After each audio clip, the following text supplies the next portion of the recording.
been a trend, which I Right. have no taking shortcuts. So this Okay. We aspect also will have. also. I think. Yeah. I think your connection has just gone. Your video. I'll come back to you.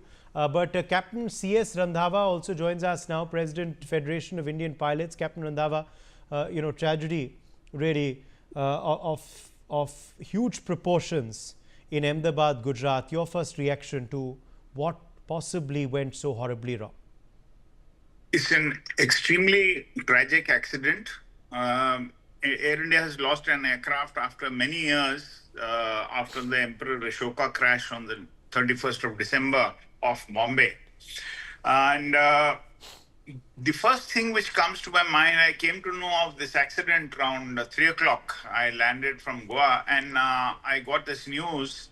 The first thing which struck me was Ahmedabad has a lot of bird activity. So I think I may be wrong, but it could have been a double engine failure because the aircraft has gone up by, I think, by 300 feet or so, and the autopilot must have been engaged after takeoff, and then it started losing height, and the pilot has given a mayday call, and there was no time because the aircraft does not have any engines to lift it up. So it went straight ahead. Now, this reminds me of the US Airways flight 1549, which had taken off from LaGuardia and had a twin engine failure because of bird ingestion, and he landed in Hudson Bay in New York. Now, in this case, there was no height. The pilot did not have any height. So he had no choice. He went straight ahead, and if you see, he's gone around beyond the periphery of the airport, and he's crashed there. I don't know how many deaths must have taken place on the ground because of the crash. Another possibility, which is quite remote, is that in case there was a problem with the controls, a jamming could take place in the elevator, which is mainly responsible for the takeoff. So there could be a possibility, a remote possibility, but facts will come only after the DFDR and the CVR is retrieved and the data is downloaded. Till that time, we can only be, thinking that what has happened, what could have happened. Because if it was only one engine failure or it was engine fire on one engine, then it was very much controllable and pilot would have controlled it and he could have, been able to execute a safe recovery. But he had no time. If you see the aircraft, if you see the video, it's gone up and then started going down. So the facts can come out only later on once the DFDR and CVR are downloaded and the investigation will come from that. Till that time, we are only speculating that these are the two possibilities which could have happened.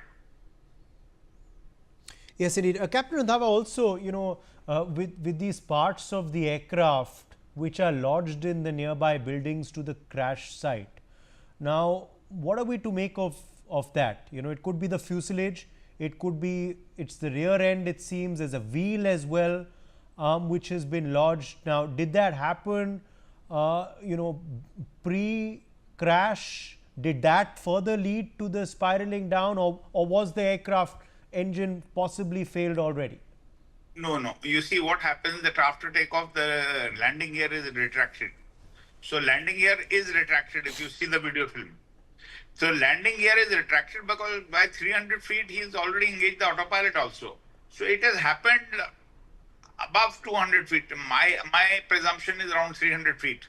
So there is no time. Now, the aircraft had a lot of fuel because it's taken off for London, which is a 9 hours flight, about 8 hours 45 to 9 hours flight from Ahmedabad to Heathrow. So Gatwick. the fuel was a lot. So the aircraft becomes like a time bomb once it compacts and hits the ground. So whenever the impact takes place with so much of fuel on board, there cannot be any survivors. And the aircraft, once it has impacted the buildings and all, so of course it is going to be broken up. Yes. So Is it after the recovery of a black box that we'll know finally what happened? Will it be after DGC investigation that we will know? Also, perhaps Boeing would want to launch its own investigation. Considering that this was a 787 Dreamliner, there were concerns about a decade ago of this aircraft, but after that there hasn't been something so horribly wrong. See, the aircraft is presumably, it's not very old, must be about 9 years old. And the second part is, I'm a 777 captain, and of course I had done a conversion on the 787 also. Both these aircraft are very successfully flying all around the world. So, very unlikely that something has gone wrong with the component. And even if it has gone wrong with a component like fuel lines or oil lines, they are independent to both the engines. Okay, the only possibility is of a control jam taking place. Technically, where I would put across only maybe 2-3% chance, but mostly I'm thinking that the aircraft must have lost both engines due to engine failure. Both engine failure because of bird strike. Hello? Yes, we can hear Hello? you. Yes, absolutely, Yeah. we can hear you.